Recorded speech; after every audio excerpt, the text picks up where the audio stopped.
네, 잠시 예배를 위해서 묵도하시겠습니다.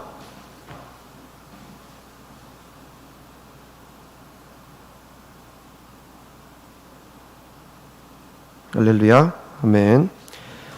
주 예수 그리스도의 이름으로 안식일 청년부 예배 말씀 증거하도록 하겠습니다. 네, 이게 될까요? 이거 안 되나요? 되네요. 네, 감사합니다. 네, 마침 그 찬양 이제 예배를 할 때 마지막 그 찬양 곡을 딱 오늘 예배 주제와 맞게 선정을 해주셔서 굉장히 감사합니다. 그래서 오늘 제목이 뭐죠? 오직 믿음으로 살리라입니다. 네, 우리 지난주까지 이제 영은혜를 통해서 이제 욥의 고난 이야기를 많이 들었고요. 그래서 이제 또 목자님 설교, 강사님 설교를 통해서 믿음으로 우리가 살아야 한다라는 것을 항상 강조 이제 듣는데, 오늘 마침 제목이 오직 믿음으로 살리라라는 제목입니다. 그래서 이제 본문 말씀을 보시면 히브리서 11장 1절로 40절 말씀입니다. 그래서 말씀 그 범위가 너무 길기 때문에 함께 다 찾지는 못할 거고요. 그 말씀 속에서 우리가 살펴볼 수 있는 구절들을 살펴보면서 믿음의 선조들이 어떻게 살아갔는지, 그래서 그걸 통해서 우리도 어떻게 살아야 하는지를 배우는 시간이 되었으면 좋겠습니다. 히브리서 11장을 보통 뭐라고 부를까요? 혹시 아십니까? 서진이? 제가 오늘 약속한 게 있어서 서진이한테 질문을 많이 하도록 하겠습니다. 네. 히브리서 11장을 무슨 장이라고 보통 말을 해요? 무슨 장이라고 할까요? 힌트는 제목에 있습니다. 뭐라고요? 자신감을 가지세요. 믿음장이요? 믿음장?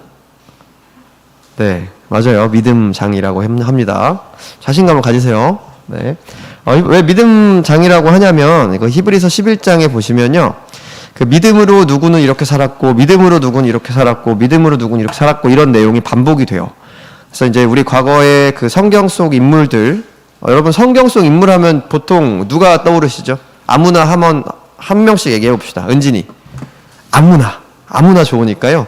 성경 속에서 조금 괜찮다라는 평을 받았던 인물 아무나. 다윗, 다은이, 베드로, 아린이. 아무나 좋아요. 아무나. 네? 솔로몬, 서진이?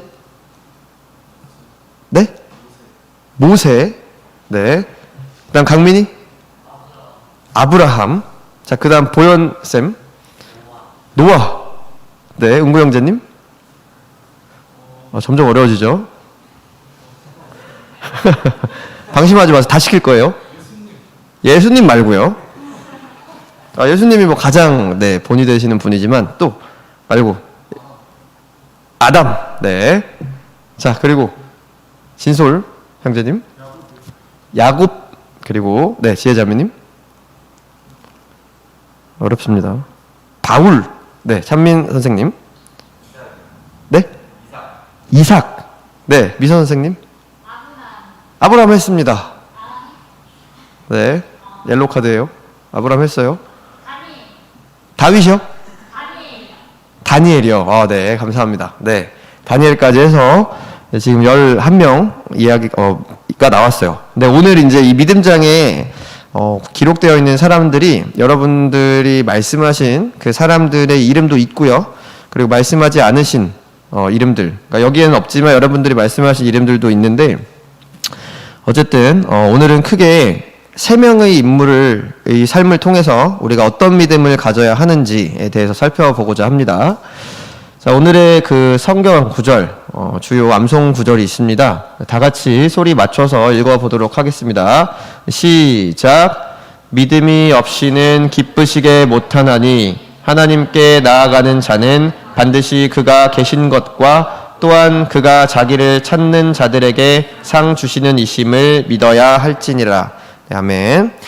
네, 그래서 많이 들어본 성경 구절이죠. 이 성경 구절을 가사로 한 찬양도 있습니다. 그래서 어쨌든 믿음 없이는 하나님을 기쁘시게 할 수 없다. 네, 이런 좋은 구절인데요. 자, 그러면 믿음이 뭔지 우리가 한번 생각을 해봅시다. 믿음이 뭘까요? 믿음. 강민. 믿음이 뭘까요? 네, 나름대로 정의를 해주시면 돼요. 뭐 사전적 정의를 묻는 것은 아닙니다. 믿음이 뭐라고 생각하십니까?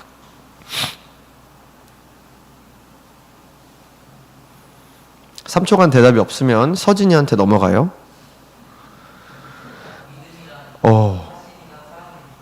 라고 저 검색을 해본 건가요, 혹시? 왜냐면 제가 준비한 거랑 답이 똑같아가지고, 네. 믿음이란, 네, 어떤 사실이나 사람을 믿는 마음. 굉장히, 혹시 네이버 검색하셨나요? 네, 네이버 사전이거든요. 네. 자, 사전적 정의 말고요. 믿음. 믿음이 뭘까요? 서진. 신뢰를 가지는 것. 네. 어떤 대상에 대해 신뢰를 가지는 것. 네, 좋습니다. 자, 믿음 하면 우리가 뭐 다 설명하지 않아도 알죠? 그쵸? 믿는 거. 라고 다들 떠올리시는데, 사실 믿음이 뭐냐라고 물어봤을 때 그것을 정의하는 것은 낱말로 표현하는 것은 조금 어려울 때가 있어요. 그러니까 어떤 모든 덕목들이 그렇죠. 도덕적인 것들, 예를 들어서 정직함, 그 다음에 솔선수범, 그렇죠? 이런 사랑, 이런 것들을 갑자기 누군가 물어봤어요. 야, 솔선수범이 뭐야? 아니면 정직이 뭐야? 충성이 뭐야? 라고 물어봤을 때 그것을 저희가 알고는 있지만 표현하기가 쉽지 않을 때가 가끔 있습니다. 그래서 믿음도 역시 그러하지 않을까 싶은데요. 지금 서진이가 말한 것과 그리고 강민이가 사전에서 찾아서 말한 것 다 마찬가지로 우리가 쉽게 이해할 수 있는 내용이에요. 저도 사전을 찾아봤어요. 믿음이 뭘까 해서 네이버 사전을 보니까요. 딱 아까 강민 학생이 말한 것처럼요. 어떤 사실이나 사람을 믿는 마음, 네, 이렇게 정의가 되어 있습니다. 그런데요, 그 정의 말고요, 그 정의 밑에 2번 뜻이 또 있더라고요. 네, 그래서 이 2번 뜻을 보면요, 종교 파트에서 이제 흔히 믿음이라고 불리는 것은 어떠한 뜻을 가지고 있는지 이렇게 정의한 사전의 내용이 있습니다. 그래서 읽어보자면 초자연적인 절대자, 창조자 및 종교 대상에 대한 신자 자신의 태도로서 두려워하고 경건히 여기며 자비, 사랑, 의뢰심을 갖는 일이다 라고 이제 되어 있어요. 그래서 쉽게 표현하면 우리가 이제 절대자, 신이라고 믿는 존재는 하나님이시죠. 그렇죠? 그래서 하나님에 대한 우리들의 어떤 믿는 사람으로서의 태도.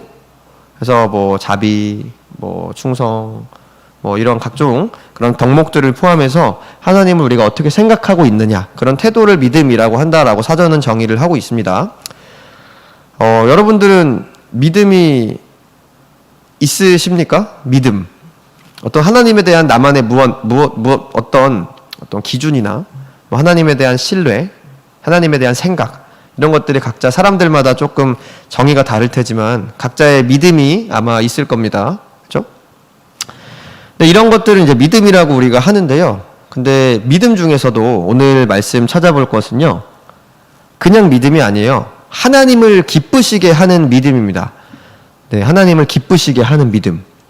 그러니까 우리가 앞에서 사전적으로 살펴봤을 때는 믿음이란 것은 사전에서는 정의가 한마디로 되어 있지만 서진이가 생각하는, 그러니까 서진이가 가지고 있는 믿음과 강민이가 생각하는 믿음의 뜻은 조금씩 다를 거예요.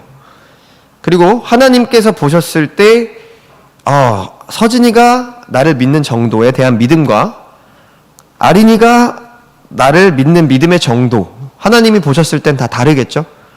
그러면 우리는 믿음이 무엇인지 알고 있지만 그 하나님을 과연 기쁘시게 하는 믿음은 어떤 믿음일까? 이것에 대해서 조금 고민을 다시 해볼 필요가 있다라고 생각을 합니다. 그래서 오늘의 교재의 내용이 그러한 내용이에요. 하나님을 기쁘시게 하는 믿음, 뭘까요? 혹시 하나님을 기쁘시게 하는 믿음이 뭐냐라고 누군가 물어보면 여러분들 성경 어디를 펼쳐보실래요? 어디를 펼쳐보실까요? 모르겠어요? 한나자매님 손 드신 거 아니죠? 네. 흠칫흠칫. 네. 자, 어디를 펼쳐보겠어요? 믿음은 뭔지 알겠는데 하나님이 기뻐하신 믿음은 뭐야? 라고 물어보면 매뉴얼 답변이 있어요. 성경에. 어디 있는지 모르세요? 뭐라고요, 은구 형제님? 히브리서 11장에 딱 콕 집어주세요. 6절. 그쵸? 아까 읽었잖아요. 그쵸? 아까 읽은 내용이에요. 여러분 한번 생각 없이 읽었죠?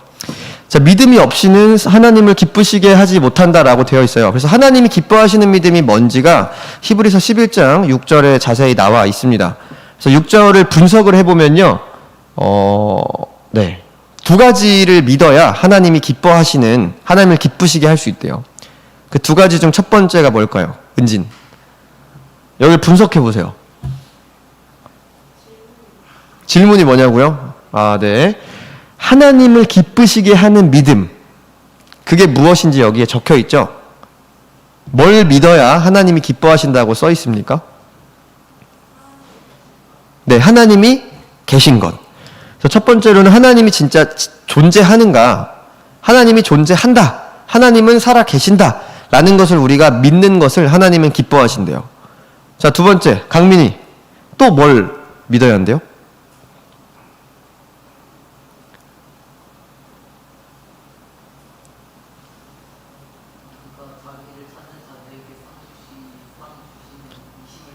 네, 그렇죠. 제가 일부러 쉽게 줄바꿈도 해놨어요. 그렇죠? 네. 자, 그가 자기를 찾는 자들에게 상 주신 그 하나님께서는요, 하나님을 찾는 사람들한테 상을 주는 분이에요. 그러니까 굉장히 공의로우시고 자비로우신 분이다. 라는 그 하나님의 성품까지 알고 믿어야 그것을 하나님께서는 기뻐하신다라는 겁니다. 그래서 우리가 하나님께서 기뻐하시는 믿음, 하나님을 기쁘시게 하는 믿음은요, 하나님은 실제로 계시고, 그리고 그 하나님을 찾는 사람한테 상을 주고 구원을 약속하시는 분이다. 라는 사실을 믿는 믿음이 하나님을 기쁘시게 하는 믿음이라고 성경에서는 정의를 하고 있습니다. 그러니까 여러분들의 믿음을 되돌아보면 어떻습니까? 여러분들은 하나님을 기쁘시게 하는 믿음인 것 같아요? 그러니까 우선 여러분들이 첫 번째는 다 조건을 만족하시죠? 하나님이 계신다고 생각을 하잖아요. 그렇죠? 그러면 하나님이 자기를 찾는 자들에게 상 주시는 이 심을 믿고 그분에게 정말 잘 의지하고 나아가고 있는지 두 번째 조건까지 한번 잘 살펴보셔야 하나님이 나의 믿음을 기쁘게 보시겠구나, 또는 나의 믿음은 조금 부족했겠구나 라는 생각을 좀 판단을 할 수 있을 것 같습니다. 자, 그러면 이 히브리서 11장 믿음장에서 보여주고 있는 하나님이 기뻐하시는 믿음을 가진 사람들의 이야기를 한번 보겠습니다. 자, 먼저 첫 번째로는 노아예요. 노아. 자, 노아 하면 떠오르는 게 뭐가 있죠? 노아. 누가 말했는데 방금? 방주. 그쵸? 방주가 뭔데요? 배. 네. 혹시 배에 몇 명이 탔는지 아십니까? 배가 엄청 크거든요? 축구장의 몇 배 크기예요. 근데 몇 명이 탔는지 아세요? 사람이? 4명? 조금 더 올리세요. 더 올리세요. 6명. 6명? 뭐 경매하는 것도 아니고 지금. 그렇죠?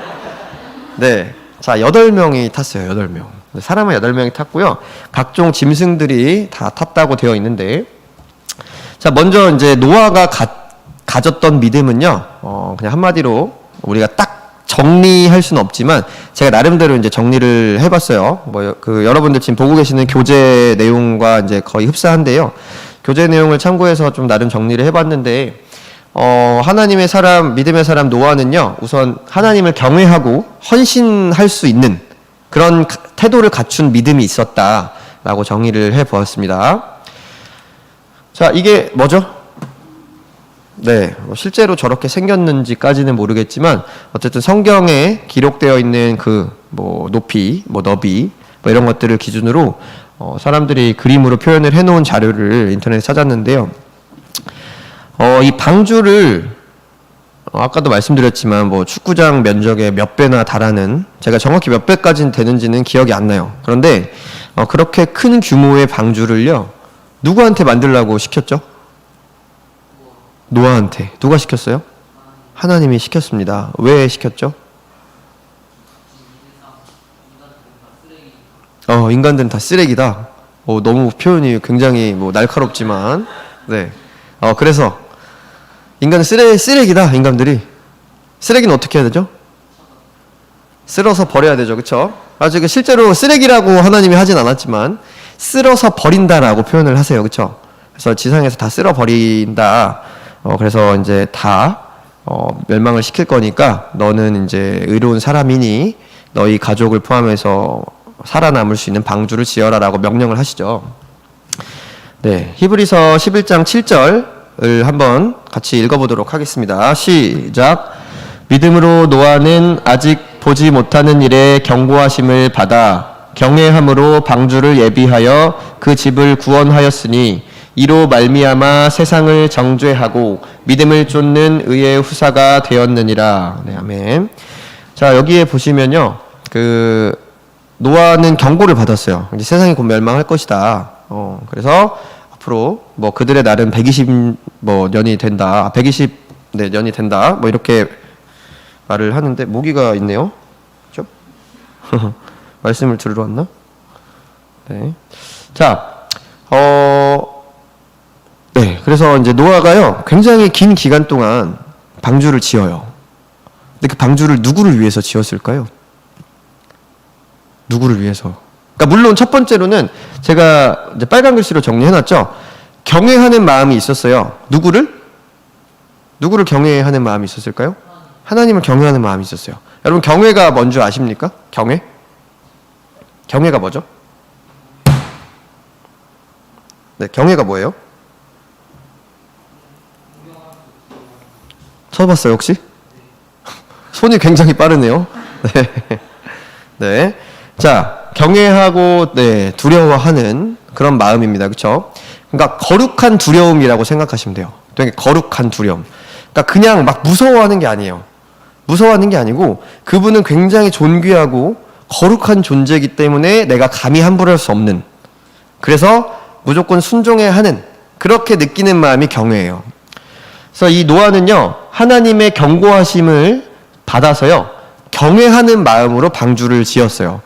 그래서 노아가 가진 믿음은 이렇게 하나님을 두려워하고 경외할 줄 아는 믿음이었다, 네, 라고 볼 수 있겠고요. 그리고 헌신하는 믿음이라고 정리를 해봤어요. 왜 이렇게 했냐 하면은, 노아 같은 경우에 방주를 지었죠. 누구를 위해 지었다고요? 방주를? 하나님을 위해. 그러니까 하나님이 시켜서 지은 건 맞아요. 근데 누구를 위해서 지었을까요? 누구? 방주에 아까 몇 명이 탔다고 했죠? 8명이 탔죠. 그 8명은 누구였을까요? 노아의 가족이에요. 그러니까 노아 자신 혼자 타려고 만든 방주가 아닙니다. 그래서 노아가 방주를 만들므로 인해서 노아를 포함한 노아의 가족들이 전부 구원을 받았어요. 그래서 노아는요, 근데 그 기간이요, 뭐 이제 성경에 따르면 그들의 날은 120년이 되리라고 해서 120년 동안 방주를 지었다 라는 말도 있고, 그 이후에 뭐 몇 년부터 해서 뭐 7, 80년을 지었다 뭐 이런 얘기도 있어요. 설은 다양한데 연도가 중요한 건 아니고 그만큼 긴 시간 동안 배를 만들어요, 혼자서. 뭐 물론 가족들이 도와줬을지는 모르겠는데요. 그래서 그의 믿음은요, 그 자기를 포함한 다른 사람들을 구원시키고자 하는 헌신하는 마음이 있었다는 거예요. 그래서 헌신하는 믿음을 우리가 노아를 통해서 볼 수 있다라고 정리해 볼 수 있습니다. 마우스가 없어졌어요. 네. 네. 그래서 창세기 6장 18절에 한번, 네, 강민이가 읽어주십시오.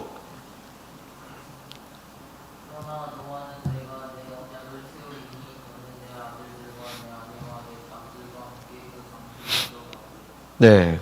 그래서 노아에게 이제 말씀을 하실 때에 너를 포함한 너의 아들들, 그리고 아내, 그리고 자부들과 함께 다 그 방주로 들어가라 라고 명령을 하시고, 노아는 이 모든 일을 준행하여서 그 긴 시간 동안, 고통의 시간 동안 사람들의 조롱을 받으면서 방주를 완성합니다. 그래서 그의 그 헌신적인 태도와 순종적인 태도가 없었다면 그의 가족들 역시 구원을 받을 수 없었겠죠.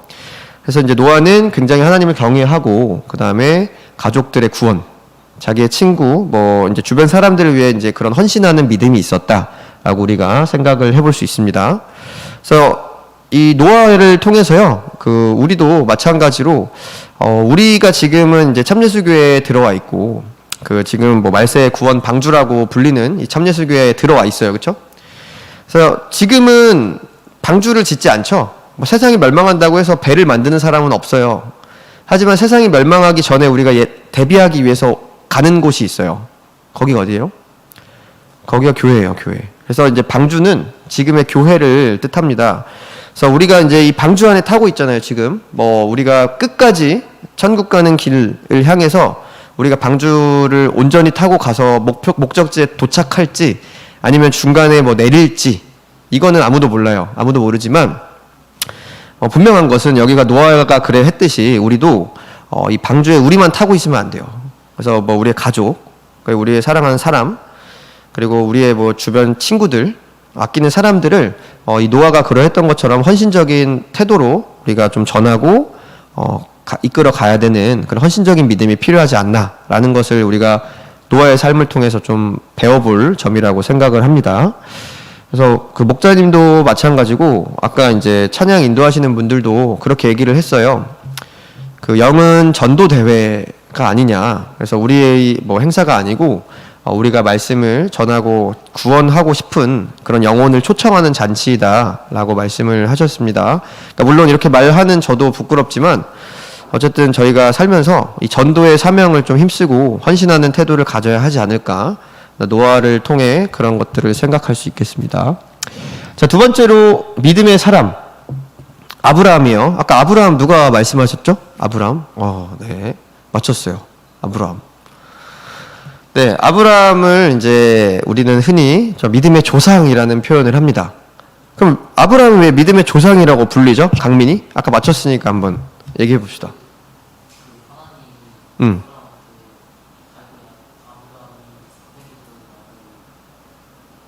네? 제사? 죽이라고? 오늘 표현이 약간 다 과격하네요. 쓰레기의 죽이라, 네. 누굴 죽이라고 했다고요? 아들. 아들의 이름이 뭐죠? 네, 이삭. 네, 맞습니다. 그리고 그 이야기의 전에 아브라함을 정말 대단하다고 평가하는 그런 사건이 하나 나와요. 뭘까요? 아브라함이 왜 믿음의 조상이라고 사람들이 말을 할까? 서진이. 믿음의 조상. 그러니까 어렵게 생각하지. 뭐 사건이라고 하니까 무슨 큰 사건은 아니에요. 아브라함을 처음 부르실 때에 있었던 일이에요. 왜 아브라함을 믿음의 조상이라고 할까요? 서진?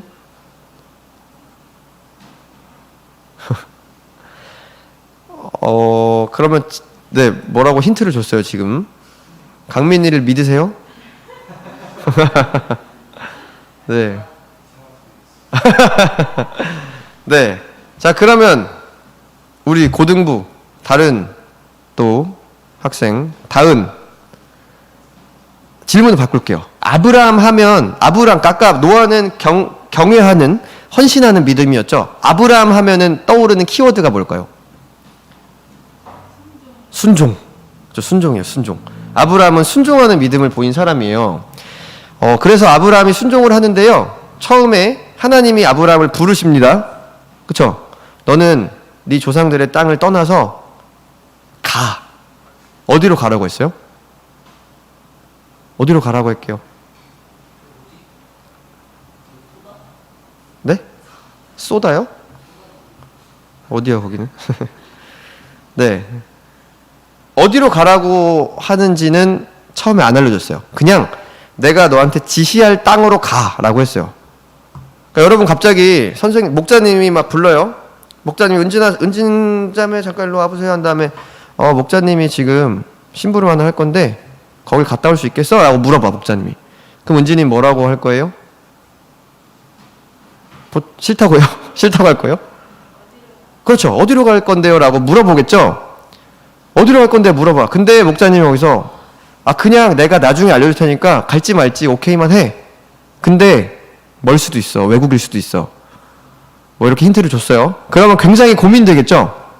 먼 곳까지 가려고 한다면 내가 목적지도 모르고 가야 하는데요. 근데 아브라함은 그 말을 들었을 때 순종합니다. 그냥 지시할 땅으로 가래요. 하나님이 가라는 대로 가요. 목적지를 몰라. 그렇게 해서 여정을 떠납니다. 그리고 아까 말한 것처럼 아브라함 하면 또 생각나는 큰 사건, 순종의 믿음을 보여준 아브라함은 자기 자식을 제물로 바치려고까지 했죠. 자, 히브리서 11장 8절의 내용입니다. 네, 이거는 은진이가 한번 읽어주시기 바랍니다.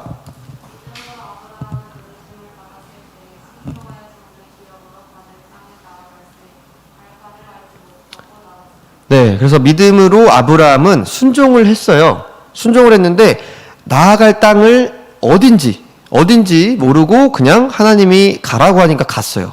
길을 떠났어요, 그냥. 그러니까 굉장히 엄청난 믿음이죠. 그래서 이 믿음은 정말 이제 순종하지 않는 사람은 할 수 없다, 이해할 수 없다라고 우리가 생각할 수 있겠죠. 자, 그리고 이제 사진과 관련된 또 순종의 태도를 보여준 아브라함. 네, 히브리서 11장 17절의 말씀을 보시면요. 이건 다 같이 읽어보도록 하겠습니다. 시작. 아브라함은 시험을 받을 때에 믿음으로 이삭을 드렸으니 저는 약속을 받은 자로 돼 그 독생자를 드렸느니라. 네, 아멘. 그래서 시험을 받을 때에 독생자 이삭을 제물로 드렸어요. 자, 이삭은 아브라함이 약속으로 받은 자녀인데 아브라함이 몇 세 때 얻었을까요? 100세. 그쵸? 100세예요, 100세. 자, 상식적으로 말이 안 되죠? 지금 혹시 자기 할머니, 할아버지 중에 100세가 넘으신 분 있나요? 없죠? 그런데 있다고 쳐도 그 100세 된 할아버지가 갑자기 아들을 낳았다고 하면 여러분들 어떨 것 같아요? 되게 웃기겠죠? 그쵸?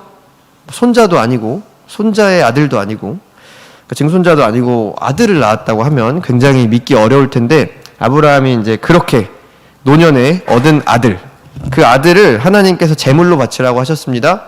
그런데 아브라함은 바쳐요. 그 아끼고 사랑하는 자기의 목숨보다 아끼는 그 아들을 제물로 바칩니다.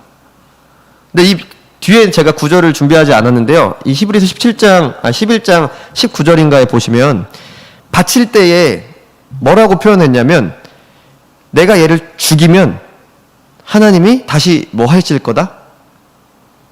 뭐 하실 거다라고 할까요? 저가 하나님이 능히 죽은 자 가운데서 다시 살릴 거라고 생각을 했어요. 왜냐하면 하나님이 약속했거든. 이삭을 통해서 자녀를 주겠다라고 했어요. 근데 그 이삭을 죽이는 건 상식적으로 말이 안 되잖아요. 그렇죠? 그래서 아브라함은요, 죽으면 살려줄 거야 라는 믿음이 있었다는 거예요. 그래서 하나님이 바치라고 했을 때, 선생님이래.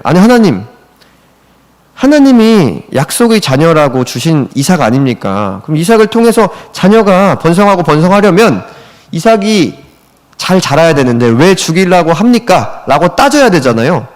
그런데 그렇지 않았어요. 아브라함은 순종했어요. 왜냐? 어차피 하나님의 약속은 이삭을 통해서 자손이 번창하는 거였고, 그러므로 이삭이 죽을지언정 이삭을 살려줄 거라고 믿었기 때문이죠. 그래서 엄청난 믿음이죠. 그래서 그의 믿음을 통해 우리는 순종하는 그런 믿음이었다라고 본받을 점을 생각할 수 있겠습니다.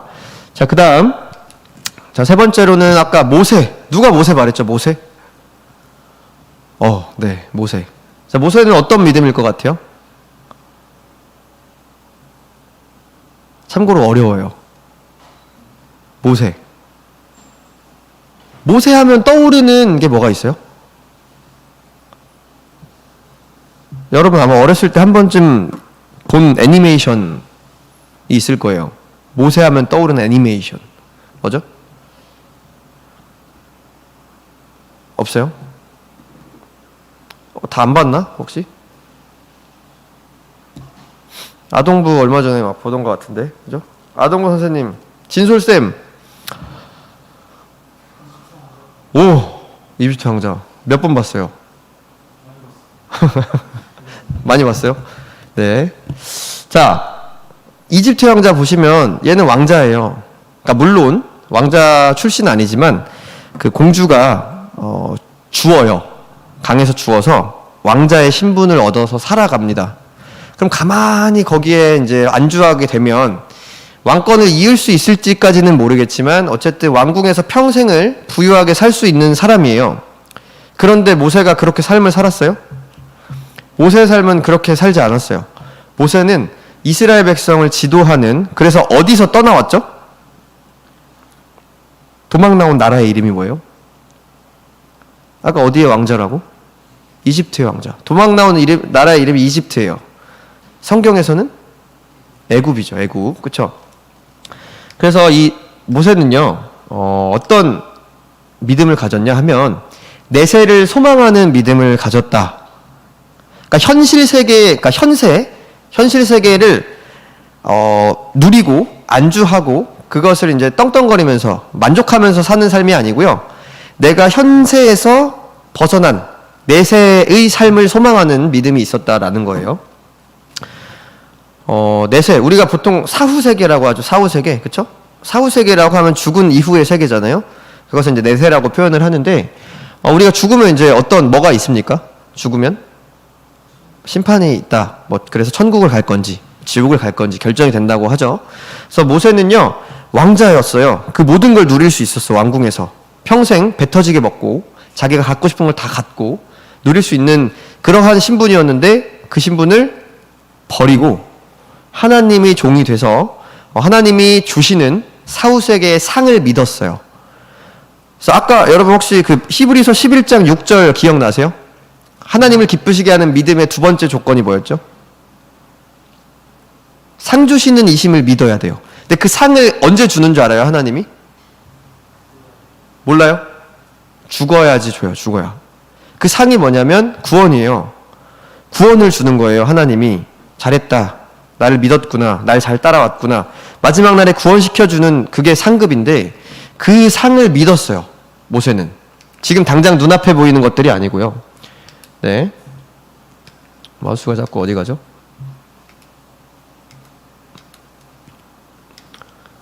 마우스 딴 데 혹시 눌려 있나요? 네. 자, 그래서 내용이 조금 깁니다. 내용이 길어서 다 같이 소리 맞추기 힘들기 때문에 좀 졸린 것 같은 사람이 읽으시면 될 것 같아요. 누가 읽으실래요?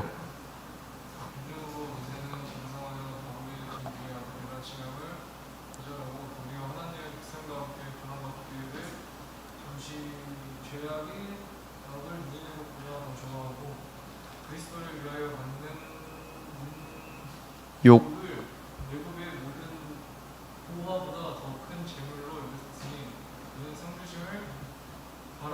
네. 네, 혹시 한글 다 아시죠? 네, 네, 장난입니다. 네, 그래서 마지막에 보면요, 이는 상 주심을 바라봄이라라고 돼 있어요. 모세가 저 길을 선택한 이유는 더 큰 상을 바란 거예요.